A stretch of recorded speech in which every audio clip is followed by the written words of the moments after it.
Claudio's back. You want to start shitting me already here? All right. Trying to kill him before he has a title defense. Well, to be fair, if I've been killed by a cord. Ooh, is this for the title?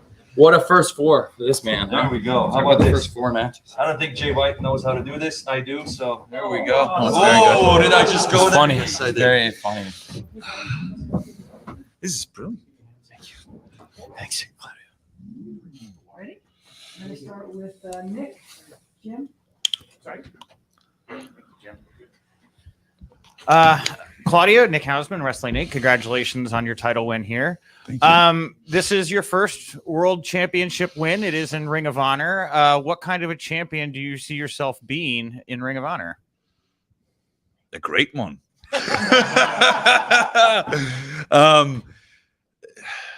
This is my first World Championship, and I said this before. I could be here and tell you guys all what I'm going to do and this and that. I feel like there's a lot of people that talk a lot. I like to let my actions speak. So it's going to be a hell of a run. Hope you guys are ready.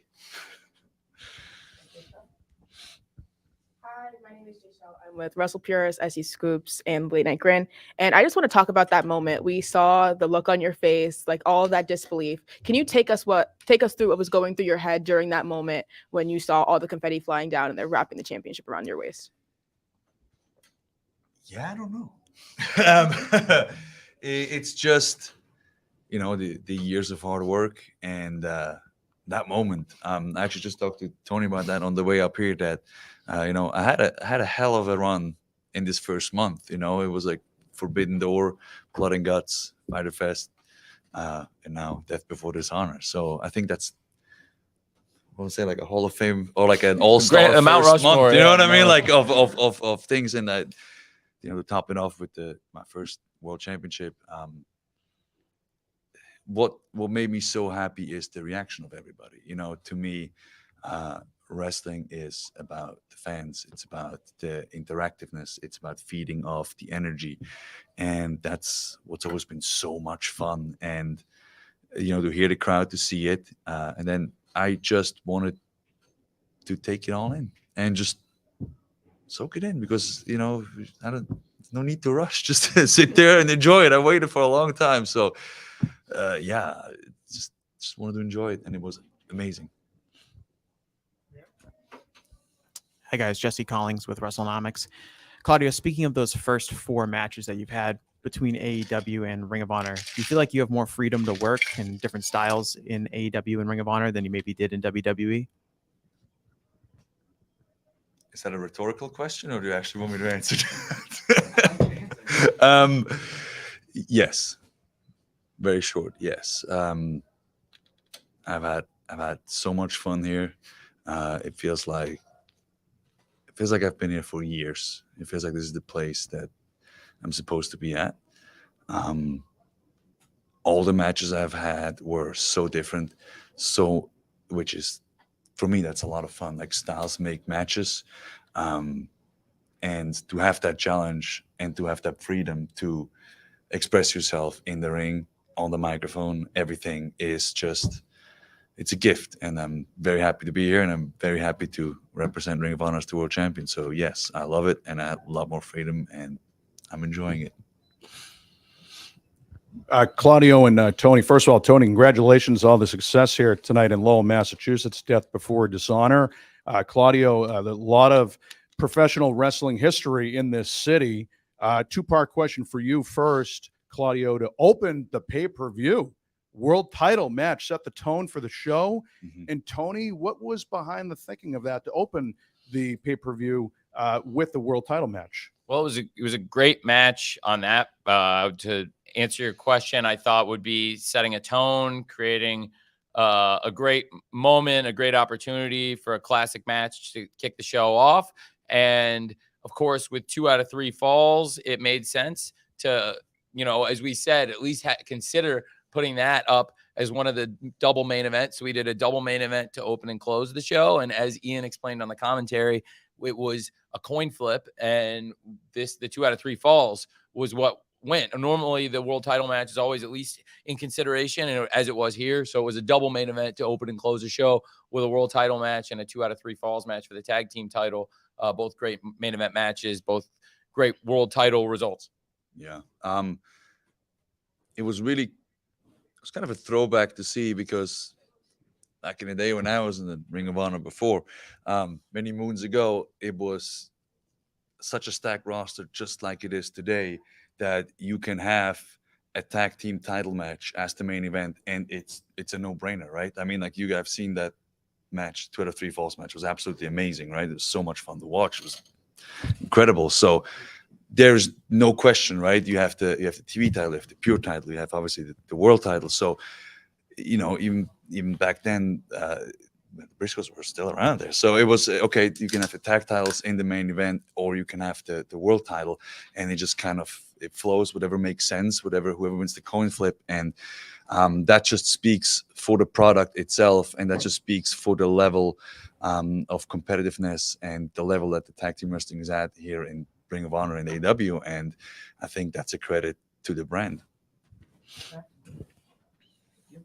Graham Matthews with the Bleacher Report. For the last 10 plus years, you've known among fans amongst the most underrated, underappreciated performers out there. And becoming Ring of Honor World Champion, in your opinion, obviously this might be a fan question, but in your opinion, does this put that conversation to rest, or does it not, because you still have so much more to prove as the Ring of Honor World Champion?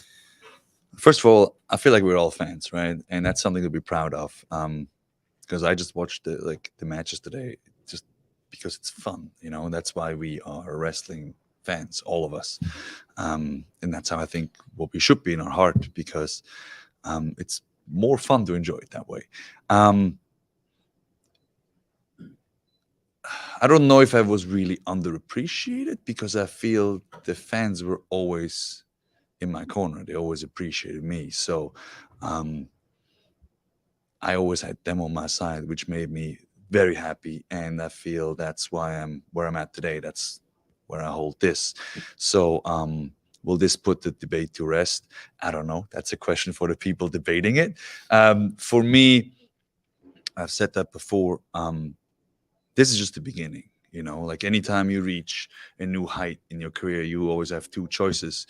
You can either say, okay, this is great, this is where I sit down and rest, or you can be like, this is where the hard work just starts, and I have to, you know, pick up my game. I have to get better. I have to improve at this, I have to do that. And I feel that's how I always approach life. You know, you're happy with where you're at. I'm extremely ecstatic to be the Ring of Honor World Champion, but I also understand that there comes a responsibility with it, and there comes expectation with it, and I'm ready, you know, to step it up. So, yeah.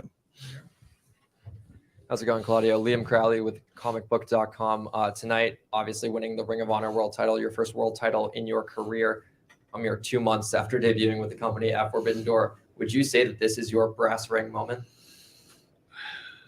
What is a brass ring moment? If somebody can find that out and explain it to me, that would be amazing.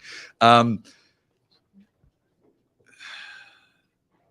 mean, it's definitely an awesome moment, and I feel life and wrestling is all about moments, right? And how you seize them, how you act in them, and how you succeed in the good ones and in the bad, because that's the journey, right? And everything I did in my life and in my career led up to this.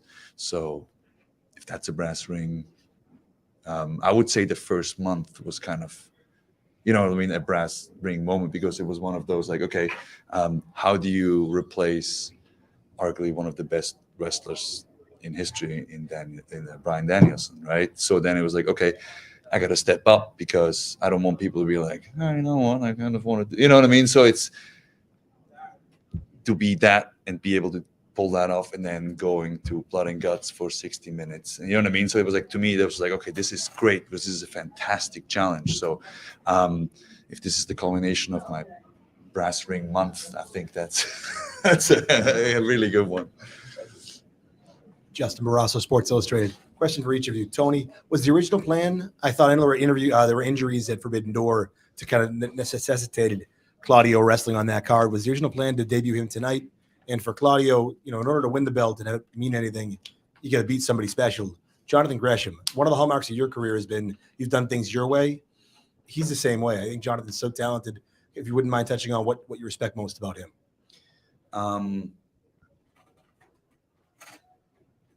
It is like you said, it's, this title has had such a long history of guys keeping it alive.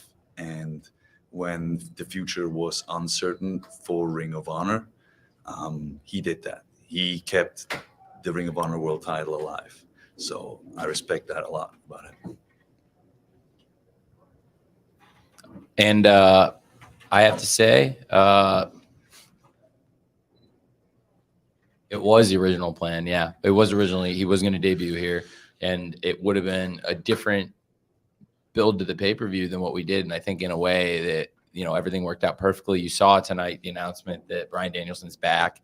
He's going to return to the ring at Fight for the Fallen on Wednesday against Daniel Garcia, who also had a great showing here tonight, which I'll touch on in a moment, against Wheeler Yuta, the Ring of Honor Pure Champion, also Claudio's stablemate in the Blackpool Combat Club. So originally my vision when we spoke was that Claudio was going to come back and be at Ring of Honor, and he would debut, and it would be a mystery wrestler. And I think there would have been a lot of anticipation for who it was going to be, but I also think that it would have been a great delivery. And I honestly think that, if the fans had gotten drawn to the possibility of who could be associated with Ring of Honor, who is a name that is so important to the history of Ring of Honor, and also was certainly, I believe, the best free agent wrestler in the world, then I believe it would have been a lot of fans assuming, hoping, wishing, wanting to see it be Claudio. But things changed. And I also knew when we spoke, there was a possibility that he would come in as the alternate, replacing Bryan Danielson as Zack Sabre Jr.'s opponent at Forbidden Door, and also replacing Bryan Danielson in the Blood and Guts match. And so everything's worked out great. Bryan Danielson's cleared. He hasn't wrestled since Anarchy in the Arena. He's been rehabilitating, taking it easy. We've been conservative, and we're really excited to have him back. And he's excited to get back in the ring against Daniel Garcia. And of course, it was just a great debut. And as Claudio said, as we were walking in, we talked about how amazing it is to have his first 4 matches be Forbidden Door against Zack Sabre Jr., 2 of the greatest wrestlers in the world, one-on-one at Forbidden Door at the United Center for his debut match, and then to go right into the Blood and Guts, where he got the result and became a big hero and huge spotlight in one of the most important AEW television shows of the year, following up on the pay-per-view days later, then coming back at Fyter Fest and wrestling his former tag team partner Jake Hager in a great match at another one of our biggest TV shows of the year, Fyter Fest, and then coming in at Death Before Dishonor as the champion. So it's a different path, but a great path. And now Claudio is the world champion. Death Before Dishonor was a huge success, and Bryan Danielson's back, and everyone's here. And speaking of the Blackpool Combat Club, and I mentioned the great match earlier, Daniel Garcia versus Wheeler Yuta for the Pure Championship. Here is the Pure Champion, Wheeler Yuta. Hey, let's go. Thank you.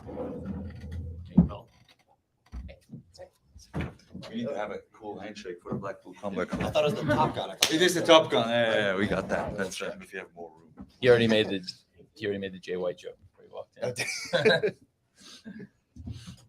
Good evening, Mr. Khan, Wheeler, and Claudio. Mr. Khan, for all intents and purposes, this is your first ever show for Ring of Honor that you were able to conceive from beginning to end, start to finish. Can you just tell us a little bit about the difference between a Ring of Honor show that you've had some time to plan out versus, say, an AEW pay-per-view? Get a little different mindset that goes in. Can you tell us the difference? Well, a lot of differences. I think from a business standpoint, we presented it at a different platform with Bleacher Report, tied it in. Now there's a association between Warner Brothers Discovery and Ring of Honor for the first time, which is, I think, great for the Ring of Honor brand. I know from experience, is also the owner and CEO of AEW. And also it's been great utilizing AEW and AEW utilizing Ring of Honor, having great wrestlers who represent both companies coming both ways, stars from AEW here in Ring of Honor, stars from Ring of Honor in AEW, and also having some of the champions from Ring of Honor and some of the moments that set up this pay-per-view appearing in AEW, but also having the pay-per-view on Bleacher Report was a big success. I know for sure that it is going to be one of the 3 biggest pay-per-views in the over 20-year history of Ring of Honor. And it's even higher than Supercard of Honor, which was already one of the 3 biggest. So now there are 2 that we've done are 2 of the 4 biggest of all time, along with Supercard at Madison Square Garden and the All In. Those would be the top 4 buys. And this is also in the top 4 attendance, and it is the highest attendance ever for a Ring of Honor show that is not at WrestleMania weekend. And so it is pretty great. And we have great champions, and now you see somebody who is, I think, had great history in both companies, and somebody who's new to AEW has great history in Ring of Honor. And it's really special. And the Blackpool Combat Club now transcends pro wrestling, truly. All the gold. All the gold. Congrats. James Stewart, 98.5 The Sports Hub here in Boston. How you guys doing? Congratulations on your championship victories. At the end of the pay-per-view tonight, there was a standoff between the Blackpool Combat Club and FTR. Is that a Dynamite match in Worcester? Is that a future pay-per-view match? Where is that story going? And is the Blackpool Combat Club going for all of the gold? Well, I'm not sure when it'll happen, but I'm sure that is a collision course that we're definitely on now. Obviously, FTR, in my opinion, is the best tag team in the world, but there's a reason that we have the Ring of Honor World Championship, the Ring of Honor Pure Championship, and Claudio and I have never tagged, so who's to say that we're not going to be the best tag team in the world? So I'm really excited for that one. Yeah. That's the fun part, right? It's all the possibilities. Mm-hmm. Hi, Jay Shell again. Like you guys just said, you guys have a lot of gold now. You guys would normally be dripped in blood. You beat me with a roll up. Hey, man, I beat you with a wrestling move. You beat me with a roll up. You said that you were going to take me down to the canvas and embarrass me. You didn't tap out. You didn't embarrass me, man. No, you're not embarrassed. I have this title right here. You don't. I'm not even hurt, man. Yeah. Roll up. Yeah. All right. I thought you guys were violent. Yeah. I thought you guys were violent. Yeah, sorry, I can't hear you. You're clearly embarrassed.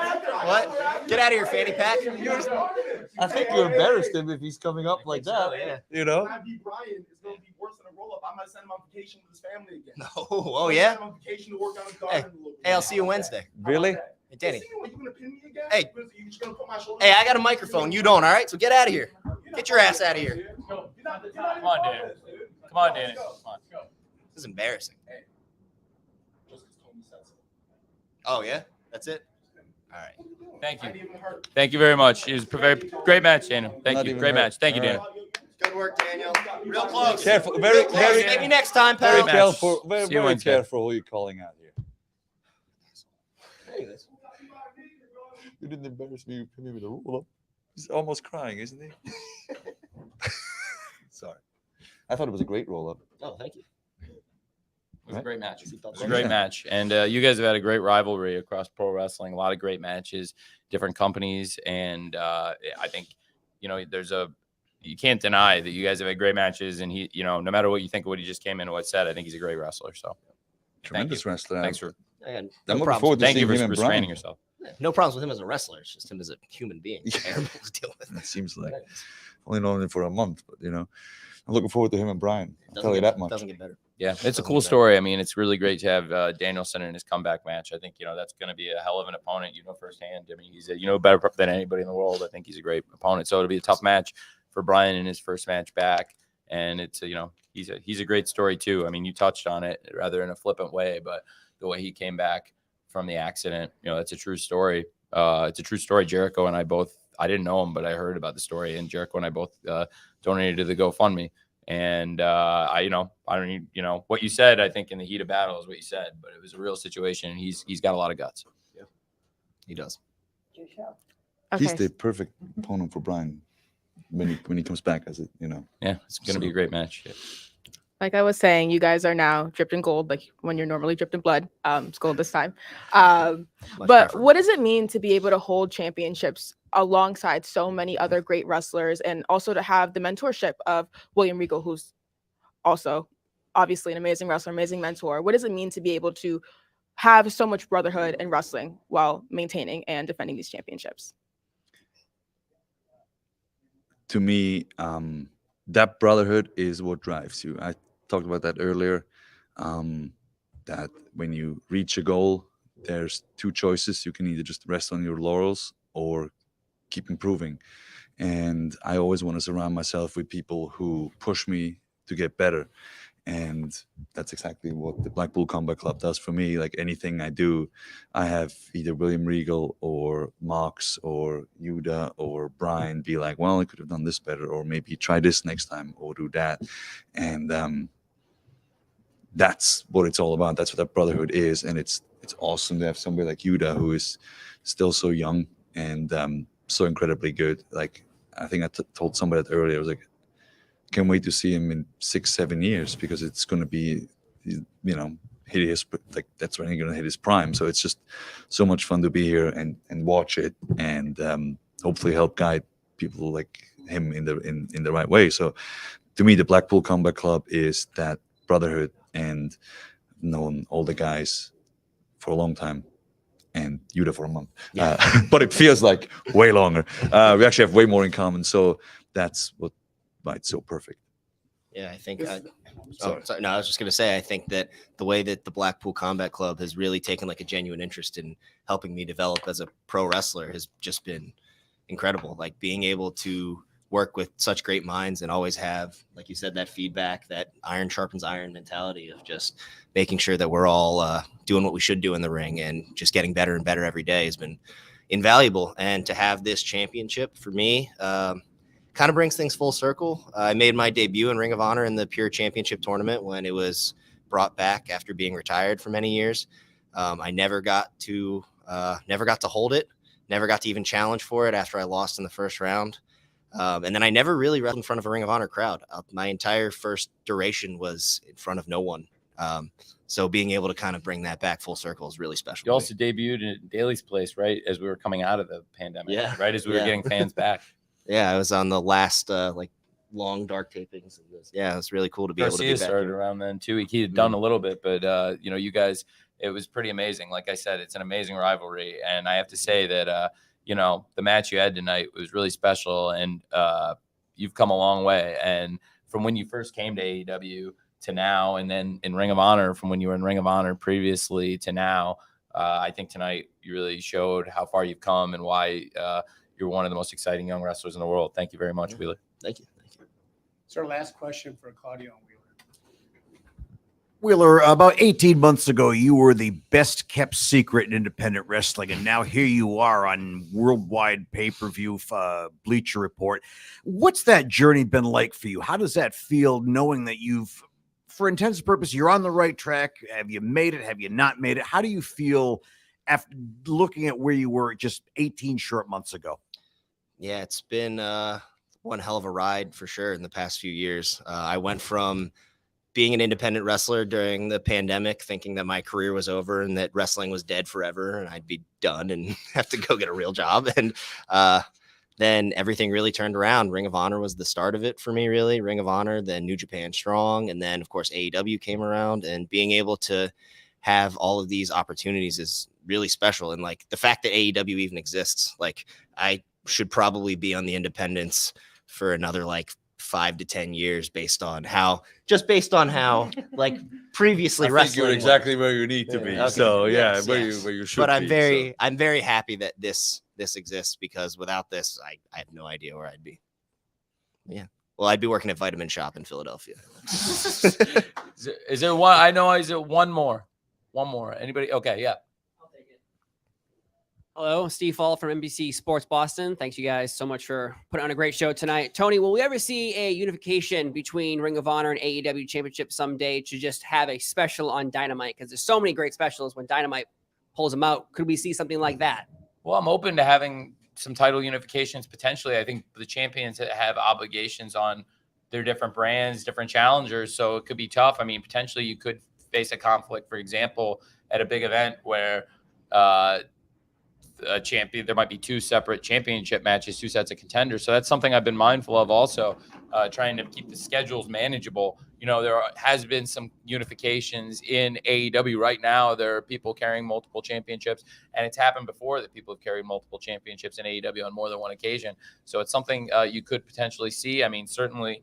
And then even within the company, you saw tonight possibly some intent and even outside the company too, because the people I saw you guys staring down have a lot of hardware. And I have to say that, it's certainly something you could see. And at Forbidden Door, you saw just recently where Claudio made his debut. Of course, Wheeler was involved in a great match to start the pay-per-view. That one didn't go your way, but tonight did. So I think you can look back at that now with a little levity and say that Forbidden Door was a great show. And we saw certainly some of those possibilities. And I think this week for the Forbidden Doors opening again, we're seeing, of course, Yamashita versus Thunder Rosa, of course. You saw some highlights of that, even in the commercials all over TBS and TNT. You're seeing highlights, Summer Sun Princess, Tokyo Joshi Pro a couple weeks ago, clips of that. And of course, on AEW Dark, we showed the full match for that Yamashita versus Thunder Rosa match in Japan, the Eliminator, with the upset Yamashita winning, and she'll be here at Fight for the Fallen. The Forbidden Doors open there. Of course, we saw many times over the Forbidden Door with Takeshita versus Moxley, and also now Rush has won 10 straight matches across AEW, Ring of Honor, and Mexico. And with these 10 straight wins he's put together over some top competition, including Penta in his AEW debut, one of our top stars, former World Tag Team Champion, co-holder, and now tonight beating his brother, former two-time Ring of Honor World Television Champion. He's one of the hottest wrestlers in wrestling. So again, opening the Forbidden Door on Wednesday for that AEW Interim World Championship match. And of course, whoever wins that match will be in great position. Speaking of Ring of Honor, one of the Ring of Honor Hall of Famers, the AEW World Champion CM Punk is standing there as the AEW champion, and there'll be a unification match when he comes back. Whoever is the interim champion when Punk returns. So it's a great match. With former two-time Ring of Honor World Champion Rush versus the former AEW World Champion, the interim World Champion Jon Moxley. Be a great match at Fight for the Fallen. So Forbidden Doors open, a lot of champions across wrestling fighting each other. You never know. So it's definitely something we could see. And like I said, the Blackpool Combat Club had a big night tonight. Fight for the Fallen on Wednesday is going to be a big night. Yeah. And I really appreciate, I just can't say enough, speaking of championships, the champions here, thank you very much. Both your matches were great, and congratulations to both of you. Congratulations. Yeah. First-time world champion. First-time world champion. Great world champion. Thank you. Let's hear it for Wheeler Yuta. Yeah. Great match. Great match. Thank you. That's our cue. No. Thank you. I would stay with you all night. My friend. Good times. Thank you. That was great. I could. These guys would talk wrestling with us, and these ladies and gentlemen. I don't know. It's not that complex, is it? I was about to say, this is like the greatest thing ever. And he's just like falling over. I don't know. He would probably trip over that cord as well, right? He's over the top. Thanks, guys. Congratulations. Yeah, I'll take a question. We're gonna bring in another set of champs in a moment. I'll take a question. I can say that, real quick, just as a business briefing, Leo. This is we're approaching 25,000 buys digitally. We're well over 20,000, approaching 25,000. I may be over it, and just digitally. And when we get the cable and satellite buys, this will be one of the highest Ring of Honor pay-per-view buys in the history of the company in over 20 years of operating. And as I said, this is the fourth biggest live attendance. Of course, I was our first show we did, Supercard, was up there. This beat that by a big margin, and it was great. And so it is the number 4 all time in over 20 years of Ring of Honor events. And again, it is the highest ever for a non-WrestleMania weekend event. It's pretty cool. Thank you. I really show we can stand on our own. And thank you. Excuse me. Thank you. No, it's your company. James Stewart, 98.5 The Sports Hub here in Boston. You mentioned CM Punk. Is there a timeline for his return, whether it's Chicago Labor Day weekend or when? Could you give us an injury update on him? Well, he's doing well in his recovery. He was at the Comic-Con today. I didn't see his panel. We saw that Bryan Danielson announced his return there, and not long after, of course, you saw that we confirmed it here again on Death Before Dishonor that it will be on Wednesday, Bryan Danielson returning from injury. But speaking of the Ring of Honor True Hall of Famers, CM Punk, the AEW World Champion, I don't know exactly what he said, but I know that he's doing well in his recovery. So I don't want to scoop anything he may have said at the Comic-Con panel. Well, so he's doing well. He's not behind in his recovery. So Thanks, Nick. I wouldn't want to step on what he said, but the last we spoke, I haven't spoken to him since he did the panel. But going into the panel, he's doing well and on track, and we look forward to a great unification match when he's back. Whoever the interim champion is, we'll see. I mean, I can't rule it out, but I also can't promise because I don't want to say anything when it comes to somebody's recovery from a real serious injury, and he's really battling hard to get back as soon as he possibly can. Thank you. Hey, Tony, Liam again. Hey. Obviously a big seismic shift in the wrestling world recently, this being just about the second show since last night's SmackDown to air since everything that's changed. How did it feel to have a pay-per-view of this magnitude running an arena, 6,500 seats, when last year Death Before Dishonor did, the 2,300 arena, which was much smaller in capacity? How did it feel to run a pay-per-view this close after such a big change in the wrestling world with a lot more eyeballs on it, per se? I really appreciate you asking. I think the big shift for us business-wise was, Ring of Honor and acquiring it and the transition to new management. And I really enjoyed running the last show.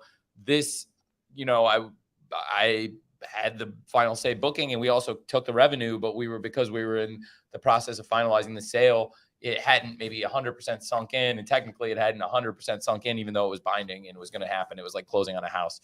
And so, but I was there doing the show, and I loved it, and I knew this was going to be so great. I had a good feeling going into this, and I love pro wrestling, and I know that there's real synergy, as I said on the media call, which I think you're on, for AEW and Ring of Honor. I believe that together they're stronger than if you add up the separate strengths of the companies. There's real synergy. Some of it's come across on the television. I also think here, what you've seen, we've been able to have a really successful few months for AEW since Ring of Honor relaunched, and with some involvement on AEW television. AEW's pay-per-view business is stronger than ever. We just had 2 pay-per-views already this summer, and Forbidden Door off to an amazing start, and Double or Nothing was our highest Double or Nothing yet, where we started our 4th one yet. It's gone up every year, each of the 4, and hopefully can continue the hot run of business. The last 4 pay-per-views we've done have been the hottest we've done, and I don't think it's any coincidence. It's since CM Punk arrived in AEW. And then while he's been injured, a lot of the great stars have helped continue the hot run of business. And Forbidden Door, I was frankly, I had to make a lot of changes on the run up. I've been super transparent with you all about it. And I think the changes we've done really well. And when the companies had such a great summer already, and I have something to look forward to now, with our world champion Punk returning as soon as he possibly can. And now we know Bryan Danielson's back Wednesday, and we have a lot of other great stars look forward to. We had Ring of Honor. We here to have Samoa Joe make his return to the ring tonight and get the world television champion. Did you guys, hopefully you didn't, I don't know if you, hopefully that wasn't a skirmish in the hallway, but it's great. I heard some rattling. Ladies and gentlemen, without any further ado, the Ring of Honor World Tag Team Champions, the AAA Tag Team Champions, and the IWGP Heavyweight World Tag Team Champions, FTR. Congratulations. 2 and 3.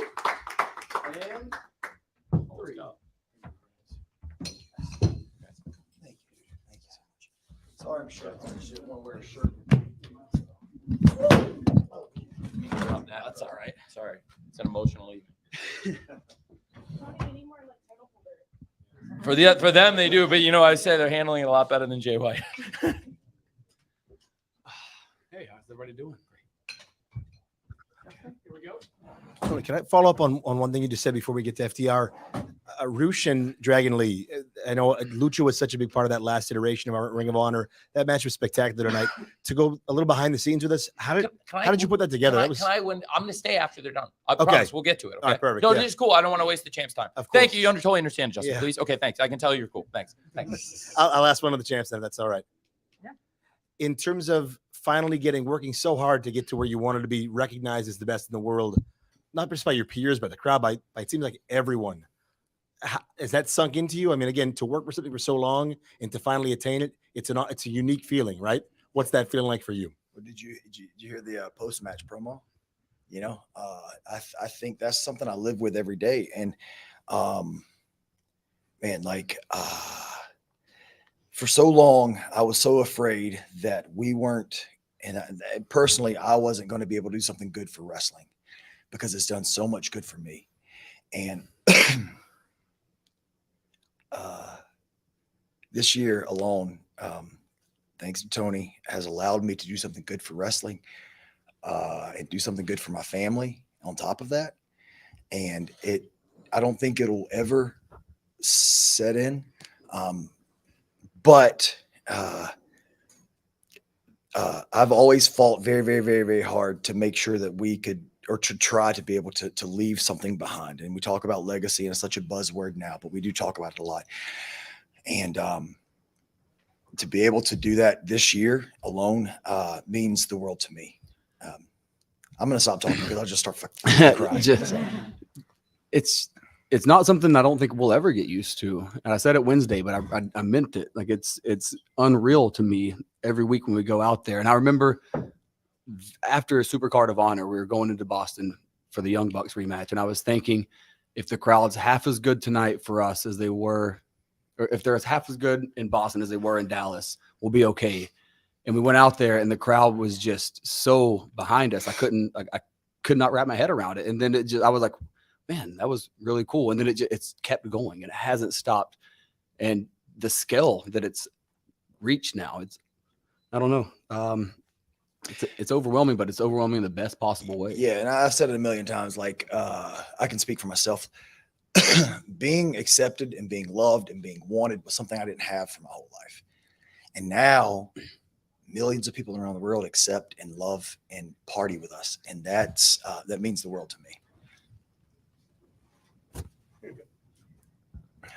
Gentlemen, Anthony Pyrus, PW Insider. Have you come to grips with your place in wrestling history at this point, being clearly a top 10 tag team of all time, given the hardware, given what you've done in the ring, out of the ring? Please tell me how you feel, knowing how the general public of wrestling fans feel about you. I would say yes and no, and that you kind of answered your own question because you said top 10. And we want to be one. So we know we're not there yet, but we're not ever going to be satisfied with our place in wrestling history until we get to the top spot. And maybe we won't ever do that. But if we ever decide we're not going to keep trying to achieve that, why are we still doing this? Like this legit, like we will say it until the day we walk away. Like it saved our lives, both of us in different ways, but it has. And selfishly, I want to make sure that what it's given to us, we can give back to it, but that it never gets forgotten either. So until we're number one, or at least in that debate, I'm not satisfied. Yeah. Being considered, like, I've said it a million times, Arn and Tully, the Hart Foundation, and the top of the list for me is Midnight Express. And I'm not even kidding. Dennis Condrey sent me a text today after the match telling me how much he loved the match. But to even just be in the conversation with those kinds of wrestlers, it blows my mind. I don't know if we'll ever reach the top, but we're going to work until we're going to work. We'll give everything in our bodies until we're done. Until we can, try to get there. And if we don't, at least we fucking freaking tried, and at least we worked so hard to get there. And that's all we can do. But I appreciate you saying that. That means the world to me. And we're going to keep going until we hopefully are number one. Thank you. Yeah, thank you. Nick Hausman, Wrestling Inc. Dax, obviously you have a big bandage on your face there. Early in the match, it looked like something had happened where you went to the outside and there were some physicians checking on you. Can you just walk us through what happened there?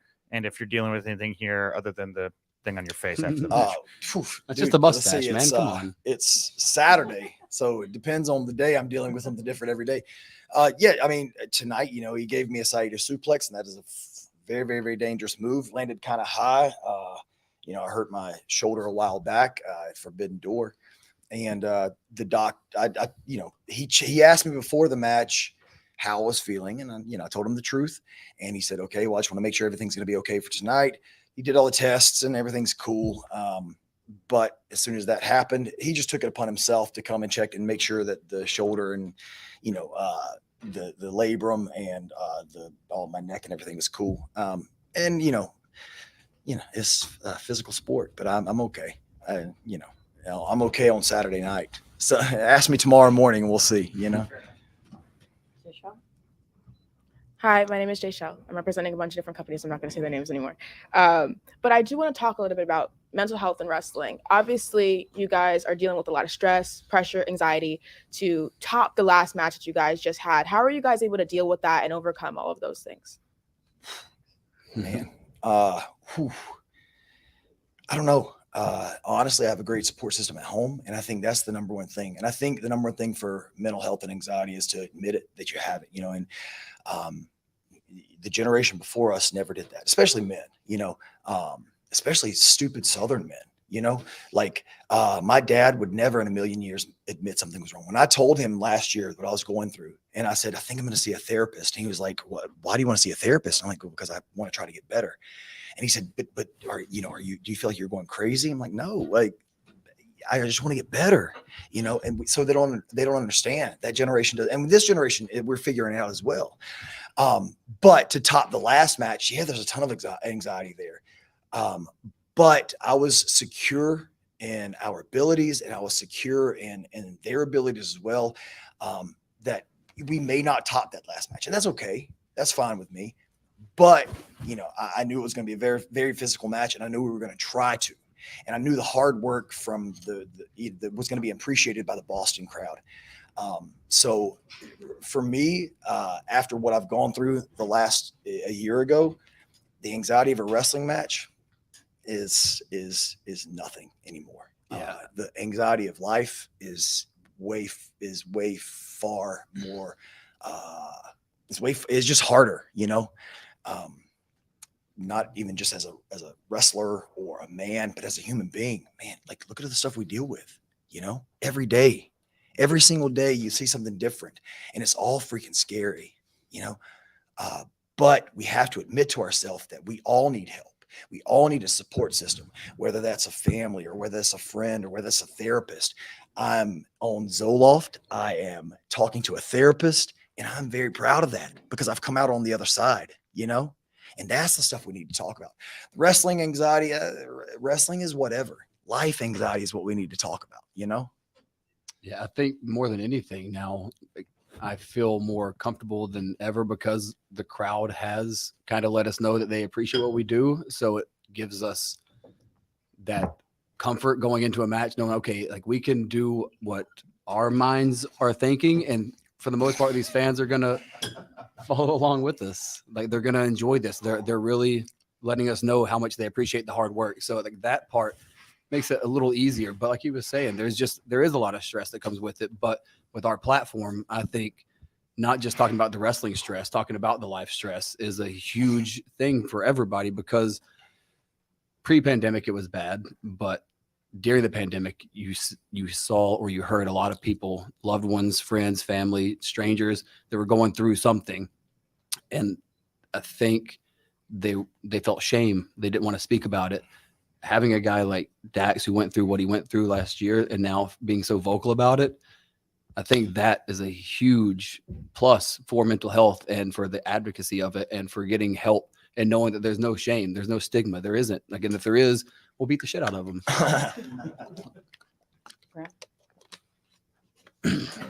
Graham Matthews with Bleacher Report. Tag team main event tonight. Tag team title pay-per-view main event. I couldn't tell you the last time I saw that. Maybe it happened recently. I don't know. But talk a little bit about that to the point where tag team wrestling has been elevated. Tony, you as well. Putting a tag team title match in the main event of a pay-per-view, no less. First time probably in the last decade plus. Again, I'm not sure. But just what that speaks to the volumes of where tag team wrestling is with you guys right now and just in wrestling in general. Yeah, for us, obviously it's pretty well documented. The what we went through in 2019 and the reason we wanted to leave. The crazy thing is some people still like shame us because we wanted to better not just ourselves but tag team wrestling. And I didn't even realize it today until I said to him, I said, "Oh my God, we're the main event. Like, I can't believe that." It didn't even register to me because it's all been such a whirlwind this year. But to be able to take tag team wrestling and be the main event and humbly speaking, please, to be like the draw of the show, man, that's the stuff that we worked for. Even if we throw tag team wrestling out the door, that's the stuff that we worked for. That's where we wanted to go. And that's the stuff that we want to do. And that's the legacy we want to leave behind. And we went 48 minutes tonight or whatever it was. And, that was, that's the stuff that's important to me for wrestling and my legacy. I'm very proud of our entire career. Like the stuff we did before we were a tag team, but especially since we've become a tag team, what we've been able to accomplish at all phases in different times. But what we've been able to do the past 2 years to be able to help tag team wrestling get back into a spotlight, to become buzzed about, to be one of the most talked about or anticipated matches on any show. Think about that a couple of years ago, and it wasn't happening. And now 2 non-makeshift tag teams, 2 actual legitimate long-term tag teams are main eventing a pay-per-view for tag team titles. And I take a lot of pride, and like you were saying, humbly, I feel like we've really helped spearhead that, because we will beat the drum every day about tag team wrestling and what we perceive it can be and what we perceive we bring to it.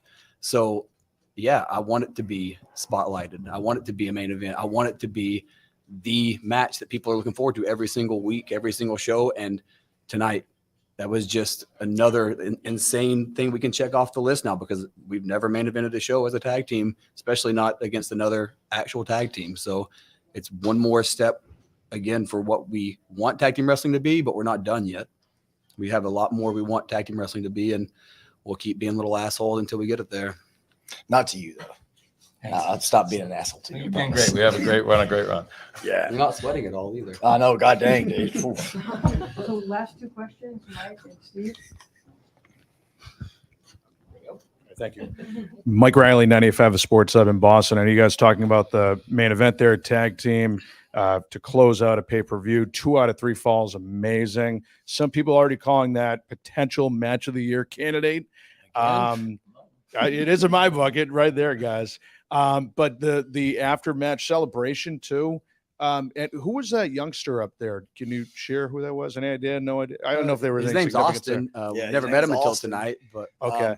Yeah, he just had a sign that said, "I'm FTR's #1 fan," which is crazy because he was wearing a Blackpool Combat Club shirt, but whatever. But yeah, he was holding a sign that said he was FTR's #1 fan, and I don't know, man. Like I said earlier, I went through life not knowing if people loved me and liked me. I had a great childhood, and my parents were great, and they worked their butts off.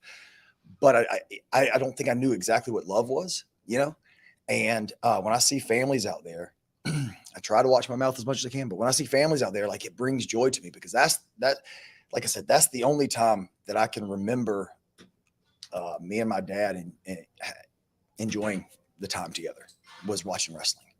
And that's what wrestling is all about. Is allowing. It's about emotion, and it's about making people feel a certain way. But also, man, it's about having that connection. And if we can bring families together, man, that means the world to me. So this little kid, he had his sign and said he was FTR's #1 fan. And I went out there and I wanted to at least try to make this night something that, he remembers for quite a while.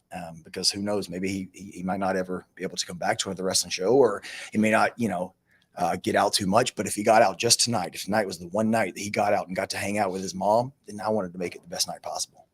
Yeah, I think it goes back to some of the things we touched on earlier in the interview, like with mental health and with wrestling being an escape for people. And the mental health aspect of it is it's moments and it's memories, and it's making people forget about everything going on outside and everybody being stressed out or whatever you're dealing with. You can come here and you can just press pause and you can escape and you can have fun.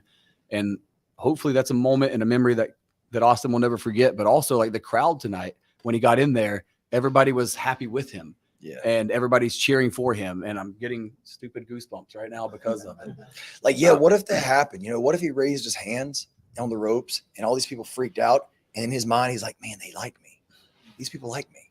That's something I didn't feel very much. And maybe tonight was the one night he felt that. And that's like, everybody in that building had one purpose, and it's to have fun. And especially when he got in the ring, was to make him feel welcomed and to make sure that he knew, like, there was a cool moment.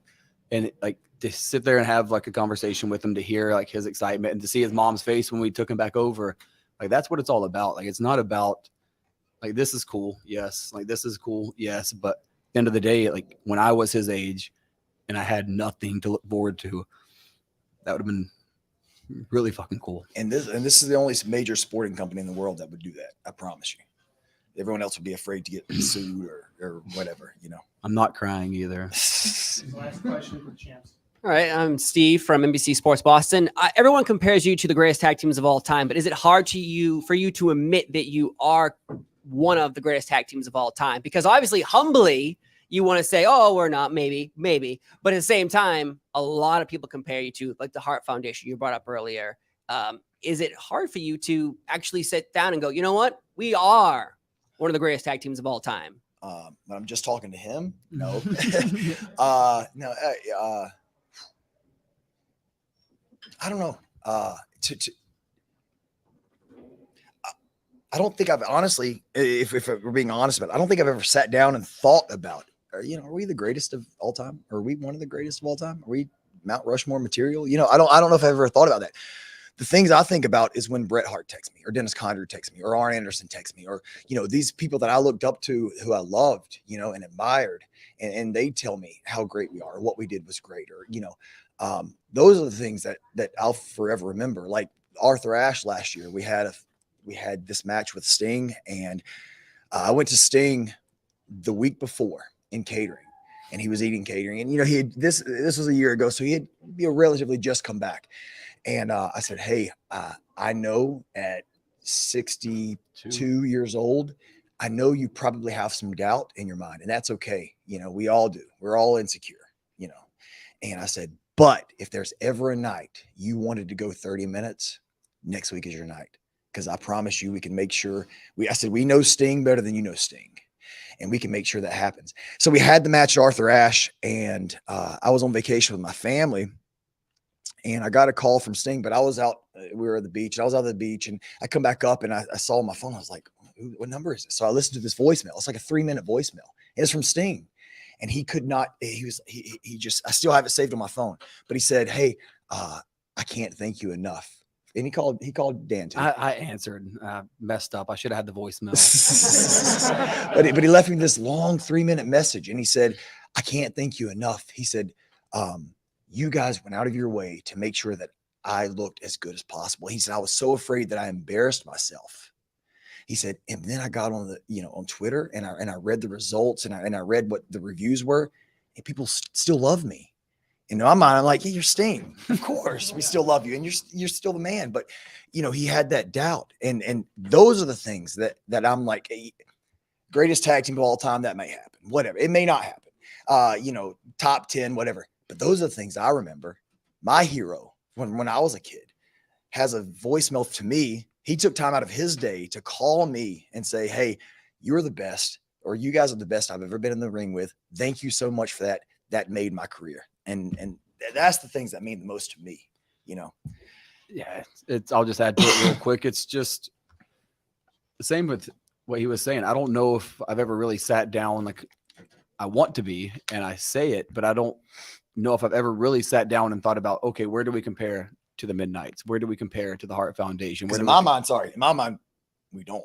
Where do we compare to rock and roll? Yeah, so like I don't know exactly where we rank, but just being in any sort of debate right now, like top 10, that's insane to me to be when you think about the amount of tag teams, great tag teams that have been here before us. And we obviously try to make sure that their memories aren't forgotten. We always try to pay homage when we can to those guys, but I don't ever really sit down and think, man, can we be better than them? And maybe we never will be, because they did this night in and night out, so many days a year, all over the world. And that's what gave us this chance. That's what gave us this opportunity. Yep. And I never went to wrestling school. I learned by watching these guys. I never went to wrestling school. I'm just that talented. But honestly, my trainers were watching these guys and learning how they did it. So I don't know if I compare myself to them, but I know I'm thankful that they existed, and to be mentioned in the same breath as them is something I'll never forget, never take lightly. And real quick, that's another thing too, is like we never want to, we always want to remind people where we came from, because we've got to remember as wrestlers that these guys were working 300 days a year, 350 days a year, whatever. And I mean, that sounds impossible, but they were. And they were away from their families. And they made a small percentage of what we're making now. You know, and we're working less dates now and making more money than they were. And we have doctors at ringside. That come check Yeah, on we us, have so they doctors. didn't We have that. we have catering. We have doctors. We have catering. We pays for a hotel. They pay for our transportation to and from the airports. That never happened because those guys, you know, that never happened. But it happens now because of them. And so, yeah, you know, I'm going to get some heat for saying this, but whatever. But yeah, if Cornette wants to shit on me, that's okay. You know, I'm okay with that because he's earned that right. If Bret Hart or Booker T or whoever says, I'm not a fan of those guys because they did this, that's okay because they earned that right. You know what I mean? And I'll listen to them and I'll say, well, maybe I can. Maybe I can take that and say, okay, maybe I can better myself. But I'll never get mad at them for not liking something because they earned that right.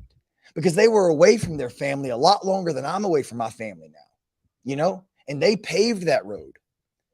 And now I can make a living and work 1 day a week, 2 days a week, maybe 3 days a week and give my family a life that they may not could have afforded, you know, but it's because of the hard work they put in.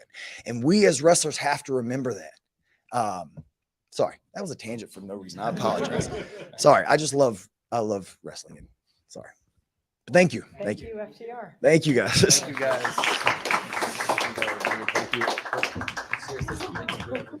Thank you, dude. I'm very sweaty and bloody. Yes. Let's figure this out. One. Dax, my mom was here too. Hi. Hi. Thank you for bringing your daughter out and having fun with your daughter. That's what wrestling is all about. What's your name? My name is Michelle. Can I mention something about the little boy? You can mention whatever you want, Michelle. He was in front of us, and he has special needs. Whatever. Yes. That just touched my heart when we see him. I was like, oh, that's the boy who was in front of us. And that was. Yeah, that's we get one life. You know what I mean? If you get one life, and if I can, you know, if First class frogs. First class frogs. Thanks, dude. Let's go. Thank you guys. Thanks, man. Thank you. Congrats, man. Let's go, Josh. Thank you. Thank you, Dax. We have about 20 minutes with Tony, and we'll let Justin finish his question from before. Sure. That was great. Thanks. Okay. Thanks, Justin. Dragon, thank you. Yeah, sure. Dragon Lee and Roosh, putting them together, how important was that to the show? Even getting them to work together, and that's pretty special too. Can you kind of take us behind the curtain? And was there any hesitation in the two brothers wrestling? I think in the past, Roosh said he wouldn't wrestle his brother. They were eager to do it, given the platform, the opportunity to be a part of a new era of Ring of Honor. It's two of the great wrestlers in Ring of Honor. They both have a lot of history. It's a historic battle of brothers, as we dubbed it. Former Ring of Honor world champion 2 times Roosh versus former Ring of Honor world television champion 2 times Dragon Lee, his younger brother. Great match. And they were both very eager to have it. Of course, now you think Roosh was willing to wrestle his brother, Dragon Lee, very eager for this opportunity to come back to Ring of Honor. Also, they were both very excited for the match. You saw at the end, possibly Roosh play possum on his own brother, which goes to show the kind of person he is. But honestly, for Roosh, you probably maybe saw, all things considered, a relatively restrained version, because we know the kind of things he's capable of as a pro wrestler. But I have to say, I have tremendous respect for him. He, going into tonight, had won 9 straight matches across AEW, Ring of Honor, and Mexico. He's on a real streak. And since he came to AEW, you know, he's certainly made a lot of news. We had a very successful debut for him. He beat one of AEW's great wrestlers, former World Tag Team Championship co-holder Penta, on Dynamite. Also did a great rating for that match. And so showed he's a box office wrestler and he's on a roll. And then, of course, he going with the Tonight Wrestling. His brother is a great platform for them both. It's also fitting with the history, what we're trying to do with Ring of Honor, launching a new Ring of Honor for the future, hopefully the best version of Ring of Honor yet. And it is involving people who've recently been involved in Ring of Honor and also some of the founding wrestlers at Ring of Honor, including the Hall of Famers. All of the Hall of Famers, everybody involved in the Hall of Fame is now associated with Ring of Honor. And I thought this would be a great match on the card. It's a dream match when we talked about it. And so I thought it would be great. We asked Roosh, who's with us, if he thought it would be a match he'd be willing to do. And also if he wanted to talk to his brother and see if his brother wanted to do it. And they were both very eager to do the match, and it would fit on the card because it was 6 matches that were championship matches. Every championship in the Ring of Honor history, every match was a championship match with the exception of the Battle of Brothers, of course, former champions, 2-time world champion Roosh, 2-time world television champion Dragon Lee. So every match, as you looked on that card rundown, which you may have seen the graphic, it was a very cool graphic, different look for Ring of Honor. The 6 championship matches, along with the Battle of Brothers, every match on the card had that cachet, had that mystique about it. And so this was that kind of match. It really fit on a card that was special night and very fitting to both the past of Ring of Honor and the future. Of course, I think I'd love to have Roosh and Dragon Lee back here. And now Roosh, former 2-time Ring of Honor world champion, and now challenging for the AEW interim world championship at Fight for the Fallen to benefit Oceania on TBS this Wednesday, just a few days from now, coming off a great match. He's had some great matches recently. And also, of course, Jon Moxley is on what a run he's on. And either one of them, you've got to think, would be a great opponent for CM Punk in a unification match when he came back. So it's a dream match coming off a great performance and a great win tonight for Roosh. And also Dragon Lee, what a debut in the new version of Ring of Honor. Obviously, he has a lot of history in Ring of Honor. This is my first time really working with him, and I have a ton of respect for him as a wrestler. And tonight he really delivered for us. So I was grateful to them coming in. So that's kind of the background of it. Of course, Roosh had really been on a roll for AEW. And he is now also, you can't deny, been on a roll in the previous iteration of Ring of Honor and through the history now into Ring of Honor tonight. Thanks, Justin. Hey, Nick. Hi, Tony. Nick Hausman, Wrestling Inc. I want to ask you, like as Liam alluded to earlier, this was a big transition. A lot of moving things happened this weekend, right? Your first big Ring of Honor show. No, it's my second Ring of Honor Well, show. your first one that wasn't like kind of pre-set up. Like that's true. That wasn't already announced, and some of the pieces were in place. And honestly, we kind of helped them put some of the stuff in place for the show even before the transition. That's fine. Sure. My question is okay. Sure. My question is nothing. Sorry. It's fine. It's okay. I wanted to ask you about the Vince McMahon tweet yesterday. A lot of people were kind of raising eyebrows that you put it out, but just in general, like, you obviously put it out for a reason. Like a big thing happened this weekend. How does the business change now if Vince is going away? What does this mean for AEW, Ring of Honor? Does it mean anything for AEW and Ring of Honor? Well, I only commented last night about AEW. Of course, we're going into a big event for Ring of Honor tonight with Death Before Dishonor, but I was saying going into AEW Rampage, of course, on Friday night, which had some connections to Ring of Honor. We, of course, heard from Claudio ahead of the big championship match. We had a great match with Jay Lethal against Christopher Daniels, another legend of Ring of Honor who was kind of sticking up for Samoa Joe, who made his return the next night. So there's some connections to tonight, but really I was referencing AEW Rampage is on, and just the fact, I think, of the big major companies, what I would consider, quote unquote, the big three. Now I am the longest tenured, of course, Obari, and now there's a new CEO there also. So I think if you consider it pro wrestling, then I think it's a fair statement. I just thought it's a factual statement on it was a note to promote Rampage, but that's all it was. And I can't say anything else about it. But I thought it was a great show tonight, and I obviously hopefully got some eyeballs on Rampage, and I really care about Rampage a lot. And just to put an emphasis on that, I think it's been great having some AEW stars and some Ring of Honor stars fighting against each other, and also involvement, leading into this pay-per-view on both Dynamite and Rampage. Really, since we did the Supercard, there's been some involvement, some matches. We've seen Samoa Joe at times, Jay Lethal having some of these matches. Now with FTR, Claudio, and Wheeler Yuta, a lot of great champions who have connection. And so I think there's a lot of exciting stuff happening between AEW, Ring of Honor, what we're doing in New Japan Pro Wrestling.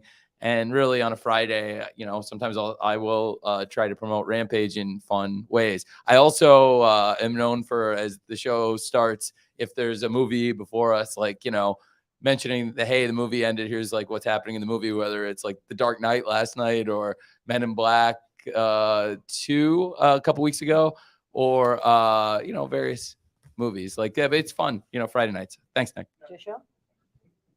Yep. On 0 Hour, we saw the Prince basically buy out Tully Blanchard Enterprises and turn it into the Embassy. Can you tell us a little bit about that? Is everything okay with Tully? Can you give us an update on it? Tully's good. I think for the workload and the things we're asking, I would just say, and where he is in this stage, I think it was a good fit. And now the business transaction that went down here in Ring of Honor between Tully and Prince Nana, I think Tully's he's doing really well personally and thriving, and I'm happy for him and excited. And now Prince Nana is a legend. It's great to have Prince Nana in the Embassy back in Ring of Honor. So I think that's something to be excited about. It's a great group of wrestlers, and very excited about that, and wish Tully the best. And I certainly could see him around AEW Ring of Honor again, but now that transition and that transaction got Prince Nana back here, which is awesome.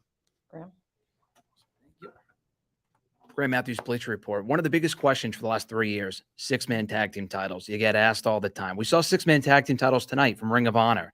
Has that ever been a thought in purchasing Ring of Honor as opposed to I know you talked about this recently about having belts made and stuff like that. Was there ever the thought in buying Ring of Honor using their 6-man tag team titles as kind of in AEW and in Ring of Honor and stuff like that? Talk a bit about that. No, not necessarily. Okay. And also on that same note, anything you can add to the contract status of Dalton Castle and the boys, anyone else involved in that match? Because that was one of the more underrated matches of the evening. Well, that was a great match, and it was tremendous. And Dalton Castle and the boys are former Ring of Honor World 6-man tag team champions. And of course, they regained the championship tonight. It was a great match. I really enjoyed it. Don't want to comment on the status of everybody going forward, but excited about the champions regaining the titles. But a lot of respect for everyone involved in the match. Hey. Hi, Tony. Jesse Collins with WrestleNomics. So the Briscoes, obviously a huge part of this show tonight in the main event. We hadn't seen them actually wrestle on Dynamite or Rampage. Do we expect to see them in the future, maybe wrestling on either of those programs? I'm not sure. I can definitely say they'll be a big part of Ring of Honor going forward, and Ring of Honor's got a great future. They're signed to Ring of Honor, and I expect them to be a huge part of the shows we keep doing here going forward. They've been in 2 of the best matches all year period on the first 2 Ring of Honor shows that I've been able to work with them. And I'm really excited about working with them in Ring of Honor going forward. I'm not sure what the future holds in other companies for them, including AEW, but I know that they're a big part of Ring of Honor. And certainly if the match had gone the other way tonight, they'd be great champions. They're signed to Ring of Honor contractually. And I think that they're great representatives to the company. And I've really enjoyed working with them in this year in the short time we've been together. Thanks for asking. Hey, Tony. Liam Crowley, comicbook.com. You just mentioned with the Briscoes being exclusively signed to Ring of Honor, with the exception of the 6-man titles, all Ring of Honor titles are currently held by contracted AEW talent, which makes sense as while we're in a situation where there's no TV for Ring of Honor. Where do you draw the line when it comes to having those crossovers with AEW and having Ring of Honor exclusive talent? Or is that line going to be blurred until a TV deal eventually comes? I think it could still be blurred, and not exclusively to AEW, but also hypothetically, just as an example, New Japan Pro Wrestling. I could see stars from New Japan Pro Wrestling coming and competing for championships in Ring of Honor, just as we've seen New Japan Pro Wrestling stars coming to AEW. So I think you could continue to see that crossover even after eventually we hopefully do get the Ring of Honor weekly television going. And I think the business success of tonight's show is hopefully a good driver. And so I think it's really good news for anybody who likes Ring of Honor, because the show tonight was a big success and we've really revived the brand. And for a company that had a very uncertain future, I remember they didn't know what was going to happen. And it's true, when they did Final Battle, I had no idea that I was going to end up owning the company. And honestly, based on the stuff where we were in the conversations, I would say that I thought it was less than 50-50. I certainly didn't think it was 0. It was probably double-digit percentage chance, but less than half, I figured. If it was going to go one way or the other, it was pretty, it looked like. And when we did Final Battle, it wasn't like I did it just to tip the scales or anything like that. I honestly didn't think it would, but I thought that it was the right thing to do. And, Bandito was out sick, and we sent Jay Lethal as a replacement. But even before we knew Bandito was out, a lot of the top stars from AEW, like who had been top stars in Ring of Honor, champions in Ring of Honor, like CM Punk, Bryan Danielson, Adam Cole, sent in videos, and I was happy to do that. I've shown them, no matter what wrestling company it is, if it's, for something nice and for a good reason. I'm happy to help out whenever it's going to help, as long it's not going to hurt us. And so I was happy to help them. And I thought that could have ended up in somebody else's video library, which would have been amusing. But to be honest, they have plenty of video of all those people I just named. So I thought, what the hell? And then Jay Lethal, not so much, but Jay Lethal, that was at that point, just had to help him out because their show was in trouble with the championship match. Jay Lethal, what a great match tonight with Samoa Joe. And so to your question, I think you could see wrestlers from both companies crossing lines when Ring of Honor gets going weekly. And I expect some continuance. And certainly after the business success of this show, I think this was the first time Ring of Honor has ever worked with Warner Brothers Discovery. Like I was saying it before, I've got a good amount of experience working with Warner Brothers Discovery, a great relationship, I really believe. And Discovery has come in, work with us, and put so much faith in us in this past week. And they were very happy. And I got a congratulatory text from executives at Warner Brothers Discovery, both from the Warner Brothers people that have worked with us for years, and also from the Discovery, now one company, but both now really people that we don't know as well, who came to us with Shark Week, which is arguably, I think, one of the most important weeks in the Warner Brothers Discovery family and in the Discovery family for many years. It's the longest running weekly television event on TV. And it goes back so long. And when you look them in the eye, the people from Warner Brothers Discovery, you can tell it's very important to them. So it was really meaningful when they gave this opportunity, because you could see this is like a big chance for AEW. And that was a home run. And to again, be for AEW Wednesday Night Dynamite now to be 5 weeks in a row, #1, and to have that streak continue through Fyter Fest, and to hopefully AEW did a great job representing Shark Week and Warner Brothers Discovery and all those people from the Discovery family now that's part of a bigger family with Warner Brothers Discovery that we all share. It's great. And for Ring of Honor, I think hopefully we did right by them tonight. It was Bleacher Report, our first time together. And it was record numbers for Ring of Honor Digital since we've taken over. And historically, it's going to be, like I said, one of the 3 biggest Ring of Honor pay-per-views in over 20 years of operating. And that's a really good sign. So thanks for asking. James Stewart, 98.5 The Sports Hub here in Boston. When you talk about roster composition for Ring of Honor and going forward when you get TV, are you looking at other talents who have Ring of Honor history, like a Maria Kanellis-Bennett, a Michael Bennett, a Matt Taven, a Brian Malonis, people with local ties, biasly? Are you looking at talents like that, and what's your overall evaluation of those particular talents? Those are all great talents. Everybody you named, I think each of them has their own merits, and any of those would be a good addition. In addition, there are people that came in tonight with history in Ring of Honor, recent Ring of Honor, whether it's like, people that were on the buy-in, like a Tony Deppen, or to take it all the way back to Slim J, who was in Ring of Honor 20 years ago.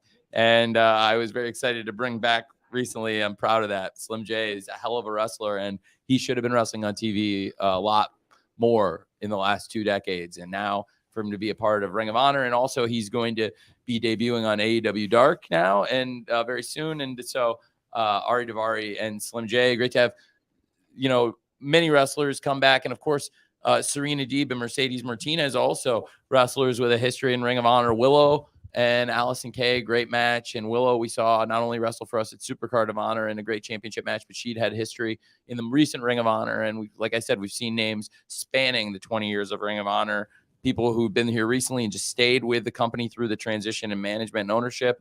And also a lot of names from the past, some people who are already in AEW, some people who we brought back to pro wrestling. It's great. We've got 4 more folks who have not asked questions, so we're going to have all 4 of you get to ask a question.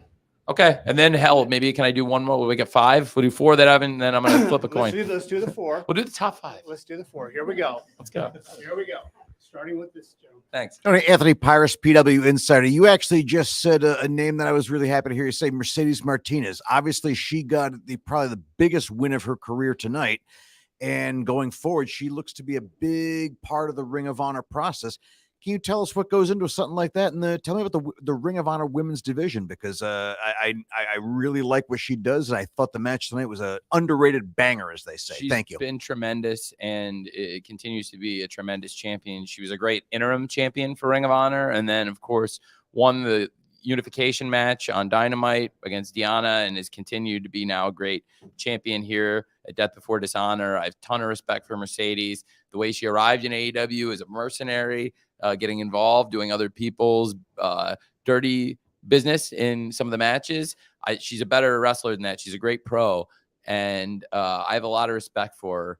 And it's funny. I think I told this story, but if I haven't, I like. It was like exactly. I can't echo what Dax said enough about some of the great legends. One person who's fairly outspoken about stuff when he doesn't like something in AEW, but at times when he has, and to be totally fair, but I think he's known as being at times a critic of AEW, is Booker T. And I have tons of respect for Booker T. I've been watching him since I was 7 years old or 8 years old, going home after school, like rushing home to watch Global Wrestling Federation when Booker T and Stevie Ray, before they were even known as Harlem Heat.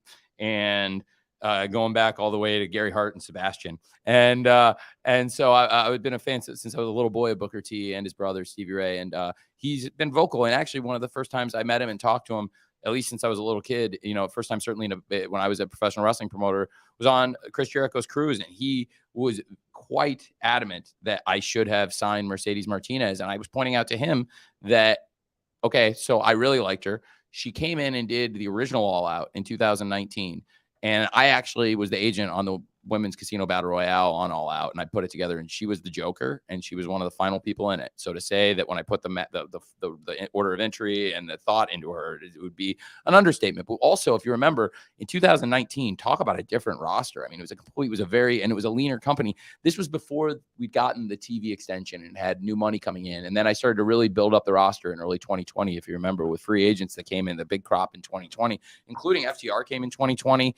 Ty Conti on the women's division, of course, and then you saw Mr. Brody Lee. I mean, some great champions, great stars in the world of wrestling, and many, many others. So in 2019, we just didn't have that budget. She signed not long after that, and I just kind of missed the boat. I told him, I was like, I really liked her, and honestly, if that TV money had come in sooner, I would have done it, honestly. And I looked him in the eye. He's, of course, worked with her, really respected her. So I hope I've vindicated in his eyes that I've done right by her and by giving her some opportunities. And that's all I've done. She's earned them. Believe me, she's earned these opportunities, but by booking the matches that she deserved. And she's been a great champion for us. Serena Deeb also, 2 great championship matches. She's definitely deserving of being a champion. She's one of the best wrestlers in the world. And both Thunder Rosa at Double or Nothing and here at Death Before Dishonor, again, Serena Deeb in both championship matches has been outstanding challenger, and she could challenge for any title in the world at any time. She's a great wrestler and great match. And Mercedes, great pro, like I said, tons. And I'm echoing Dax's point. I would just beat that into the ground that like Booker T has earned the right to criticize or say whatever he wants about anybody in the world of professional wrestling. And I take it all as constructive, including what he said about Mercedes, which I took to heart. So I hope he knows I was listening to him. And I saw him recently, and he looks outstanding. He just looks so good. I mean, for anybody of any age, but to have wrestled 3 decades plus and be in the condition he's in, and after all the great matches and all the toll it's taken and all the years and still look like Booker T does. It's pretty amazing. And he's one of the best. So that's just my thought, no matter what he says about us, just as also some of the other vocal critics of AEW, whether it's including Jim Cornette, one of the more vocal critics, but at times also a lot of what he says is very fair and I appreciate the positive stuff. And certainly he was a mentor in my wrestling watching before he knew what he was doing as a disseminating information and his philosophies. I learned a lot. So those are great examples of people who can say whatever they want about AEW, Ring of Honor, me, whatever they want in pro wrestling. Thank you. And no, but I just want to say, like I said, Mercedes is a great champion, and the first time I worked with her was All Out 2019, and since then she's wrestled on TV more, and I think her career it worked out very well for everybody. And like she said, when she came in, I think we're all in a better place than we were the last time we worked together, and we're all really happy. And, she's awesome. And so I'm glad you asked. Thank you. She had a great match. And I wanted her to be here. Actually, I was hoping she would be here, but she got the heck kicked out of her. And honestly, I don't know if she was in shape to sit here for 20 minutes and field questions. She's going to be fine. She's cleared to wrestle, but like, I wouldn't ask her to wrestle again tonight. And I wouldn't ask her to sit here for 20 minutes after she got the hell beaten out of her, in the shape she was in, but she's going to be fine. And she did a great match. So thank you very much. I would have loved to have had her here. So thanks for asking. Thank you. Thank you.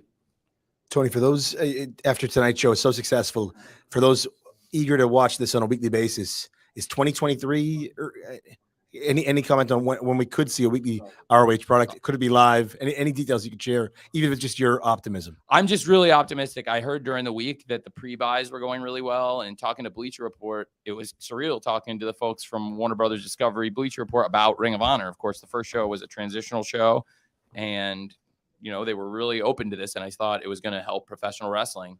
And even though they don't have any involvement with Ring of Honor going into this pay-per-view, like, it was the first time Ring of Honor and Warner Brothers Discovery have worked together. Like you said, it was a very successful first night, no matter how you slice it or dice it. And I'm hopeful that now the conversations we've had, I think this was a good test for how Ring of Honor can perform and what the interest is in Ring of Honor. And also, the fact that a lot of the segments have held up really well. We've had some big ratings for some of the champions wrestling in Ring of Honor, FTR, who were just here with me.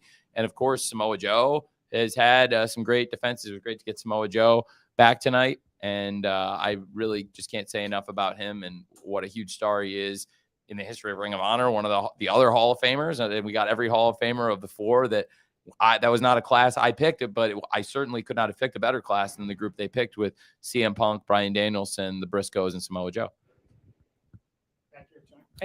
Hello, Tony. Steve from NBC Sports Boston again. I've talked to many AEW wrestlers, interviewed them, and I always ask them the question, what's Tony like? And they're always like, he is approachable. If they have a question, you're there. They ask to talk about your energy. How do you keep up energy? It's almost 1 a.m, and obviously you're writing AEW, Ring of Honor. How are you keeping up this energy from the morning to night? I love this. I am absolutely, we've been doing this for almost 3 years with AEW Dynamite, and we launched a company over 3 years ago. And Christmas 2019 was the last time I had a week off from booking, and it was the most I probably thought about it. And I wished I had been able to do a show, but then I think we came off arguably the most difficult point in the history of our company was the week before that, Christmas 2019. And then I think one of the most important business nights in the history of the company was the next week after that. We went from, if you look at the jump in the rating from 12-18-19 to 1-1-20 over that 2 weeks. And it was the last time Christmas 2019. And that wasn't by choice, honestly. It was because there was a Christmas story marathon at the time. And so it was on Christmas. No, but it was a tradition. And also, we're a new show. We've only been on for like 2.5 months. So it was, and so, but we were able to do a Christmas night show this year, which is pretty cool because we did Christmas night Rampage, which was a great show. And so that was the last time we had a week off. I hated having that week off. And so I've never missed a show. And I love it. And also I love my other jobs and responsibilities, not to get into them here, and it wouldn't be a disservice to the wrestling media to spend time talking about it, but I love that. And being able to do the work I do and being able to go the places I go and see the things I've seen, I'm really, really fortunate. And I owe all of this to my parents, in particular my dad, who took a huge gamble on AEW in a business plan. It may have sounded crazy to him. He straight up told on the record, I'm not saying anything he hasn't said on the record to major publications, he did not believe in, and now did a 180. And I talked to him tonight, and this has been such a great success. And it was inspired by moves he's made in his career, this, acquisition. And my father's he started his business and bootstrapped his business and grew it. And everything I learned about business, I learned from him. Wrestling, I learned none of it from him. But it's from like the same thing Cash said. Like, I wasn't formally trained to do this either. And, I didn't go to booking school, but I did write Dynamite as a fan for a long time. And that's worth something, just like what Cash said, like, basing it on the best people, and I think in his case, the people he based it on pretty much all respect what he does. Now, and Mike said, I might be the exception to that. A lot of the people I idolize might not love everything I do, but I do think tonight's show, I would imagine, I hope that even a staunch critic of AEW or Ring of Honor would really find little fault in tonight's show. I thought it was really a perfect night of wrestling. And we're coming off great shows, Forbidden Door and Ring of Honor. But, I said going into it, my friend Rick Rubin, that I thought this is a wrestling show he's going to love. He's loved a lot of stuff in AEW recently, but I just had a feeling this is like a meat and potatoes wrestling show. And given his background, I thought he'd love it. So I don't know. I love the grind, man. And this 1 a.m. for me is, I'm like Greg the Hammer Valentine. I'm just getting warmed up, man. So 7 minutes usually to warm up, I believe. 15, yeah. I'd say most of my best ideas in life have come after midnight. Well, with it being nearly 1 o'clock, here's our last question. Jeremy, it was over in your 12:30. I saw on Twitter, by the way. You ready to start the doubleheader, Tony, or what? I'm sorry? You ready to start the doubleheader? Pitch a doubleheader here? All that energy at 1 a.m., Yeah. right? Let's go. I could. Yeah, you're ready. All right. I could. I mean, we absolutely could. I think we have him in sports all the time. That's and it, yeah. You know, I certainly do the double shift in work all the time. I'm going to go clock into my other job here when everyone wakes up in England. So. No, I love it. I just want to ask you real quick. I know you just talked about the potential TV deal for Ring of Honor and obviously the success of tonight. But do you see down the line from a future standpoint, Ring of Honor being full developmental for AEW or its own brand? No, its own brand. no, Okay. please. No, I'm sorry. And I didn't mean I was just like knee jerk, but like that's one of the reasons why I purchased Ring of Honor as my own acquisition. It happened very quickly. It was I had an opportunity and had to make a decision that day, take it or leave it, or it's going to sell to the other obvious person that it would sell to. And I thought for many reasons it was the right move, and it's worked out so great as a business move for everyone involved.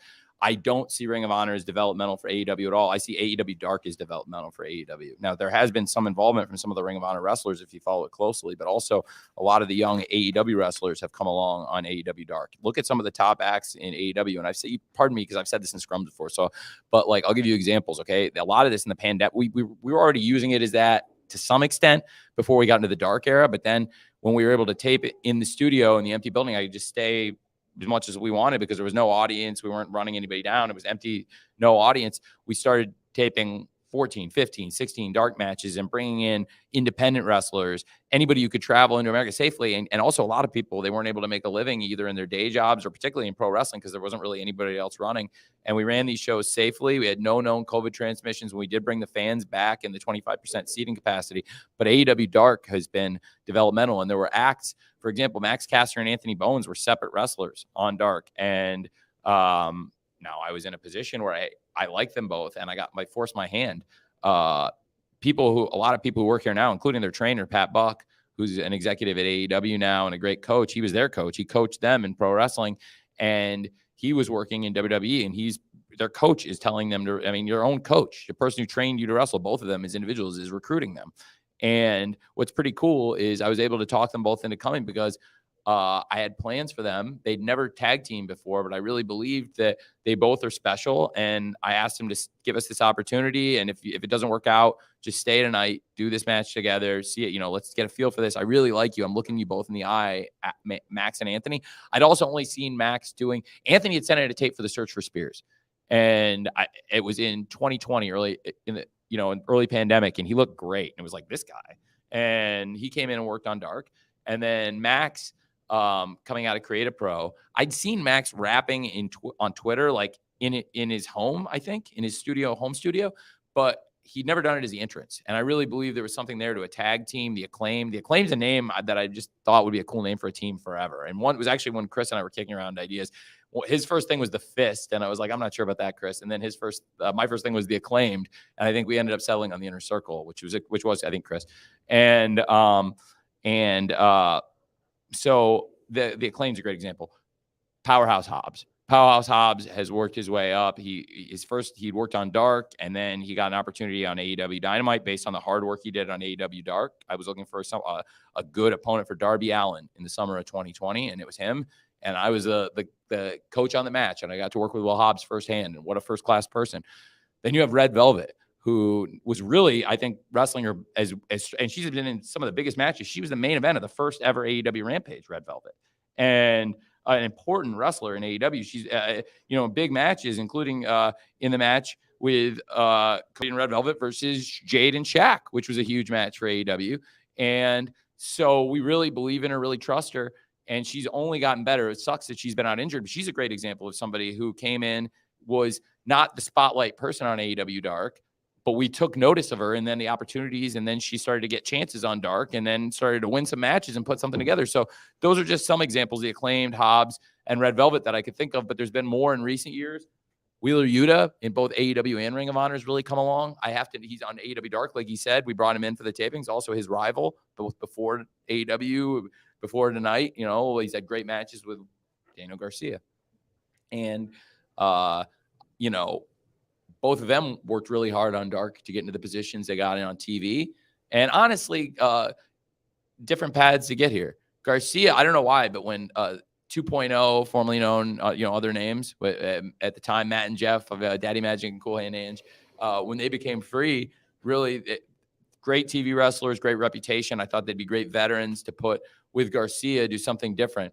And I think the presentation was really cool. And those things when you see it, you had an idea and then you see it come to life and instantly you hit a home run. I didn't tell them they were going to be paired up or anything. I just had the idea to put Garcia and 2.0 together. And I called him, they had been 3.0 and obviously they had been called Everrise before, in wrestling for another company. And so with 2.0, it's an old name, but also I didn't want people to think Garcia was part of the tag team because he's his own singles wrestler, but so it was 2.0 and Garcia because I think it was 3.0. People might have thought it was a 3-person tag team, which it wasn't. Does that make sense? But they all showed up and they were all wearing, if you look at the first appearance, they were all wearing black with red trim. And it was like, obviously 2.0 matching gear as a tag team, but Garcia, his stuff matched theirs. And it was like, oh, this is fate. And from the beginning, they'd done so well together. They kept coming along. And then for Wheeler Yuta, how far he's come. And so it was pretty cool to have, I have to say, FTR have the 2 out of 3 falls match tonight and retain the championship in the same place where they retained against the Young Bucks in their first defense in Boston, because it was in the area. It was a different building. And I know it's not the city, right in the city, but I know we're within the state and close enough to the geographical area where I think it's some of the same fans that saw FTR versus the Bucks in FTR's first defense of the championship. And then, of course, since then at Forbidden Door, they picked up more hardware, more gold, become the IWGP World Heavyweight Tag Team Champions. And now coming back here, it was really cool at FTR to retain against the Briscoes in a 2 out of 3 falls match and prove something here. But also very cool to come up here. Wheeler Yuta, I don't think we talked about this yet. Really, the night Wheeler Yuta, in my opinion, became a national TV wrestling star and pulled the best number we've done for Rampage all year. And I think for a tape show, might be the best number we've ever done, was a Boston show with Wheeler Yuta versus Jon Moxley. So for Wheeler Yuta to come back to Massachusetts, the Boston area, and pick up a win, and to me, kind of what I saw as a career-defining performance in many ways at this stage of his career, to retain the championship against his rival. And it'll be, I believe, the first of many career-defining performances, but to have 2 of those in the same year on Rampage, Moxley versus Yuta 3, and also tonight here in the same state, in the same market against, Daniel Garcia, who's somebody who just has an amazing rivalry with before AEW and now also Ring of Honor and AEW. So it's really special. And the rivalry between sports entertainment and Jericho and his people and pro wrestling continues. And so now it's going to go back to AEW this week. I'm very excited about Claudio being the new world champion, very excited about Yuta being the new pure champion. Of course, FTR retaining here. Really special for FTR and Yuta here again, back where we were in Boston. But also I have to say, I wasn't sure what to expect when I took over Ring of Honor and when we got into this. And the excitement of the fans and people I'd never worked with before, because, there's so many people here at Ring of Honor that we've retained and brought in when the transition, people that I tried to make it as authentic an experience, including bringing on a good amount of the Ring of Honor people that were working there before the transition and before the transaction. So I didn't know a lot of these people. So it's almost like it's a hybrid of the teams, because there's people from AEW here, but there's a ton of people I'd never worked with before Supercard, and getting to know them on the build up to Supercard. And then our first show together and now our second show together, it's really coming together, and it's a new experience. It's different than the start of AEW, but it feels like the start of something new, but the beginning of another cool journey. So thanks for asking. That was great. Thank you, everybody.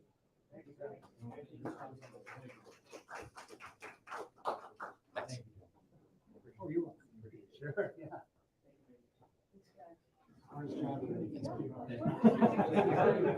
Jesse, hey, let's get a photo real fast. We never spent time.